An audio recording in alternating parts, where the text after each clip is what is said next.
Muhammad Mardiono sebut PPP berkoalisi bersama PDIP sudah penuh perhitungan matang dan tak bakal pindah dukungan. Sebagai informasi awal, Mardiono adalah Ketua Umum Partai Persatuan Pembangunan dan PDI Perjuangan mengusung Ganjar Pranowo sebagai capres di Pilpres 2024.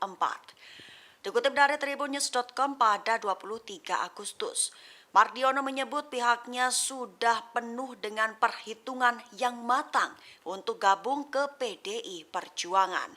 Artinya PPP matang untuk mendukung Ganjar Pranowo dan tak akan pindah dukungan kepada Prabowo Subianto. Mardiono menyebut bahwa perjuangan dan jatuh bangun di bidang politik antara PPP dan PDIP mirip alias sama. Bahkan hari kelahiran kedua parpol itu juga saling berdekatan. Lanjutnya, PPP diajarkan untuk tetap konsisten pada pilihan, sehingga menjadikan jalan pilihan politik tersebut untuk diyakini bersama. Konsisten yang dimaksud adalah pilihan yang didasari oleh kecermatan untuk memenangkan pemilu 2024 yang akan datang.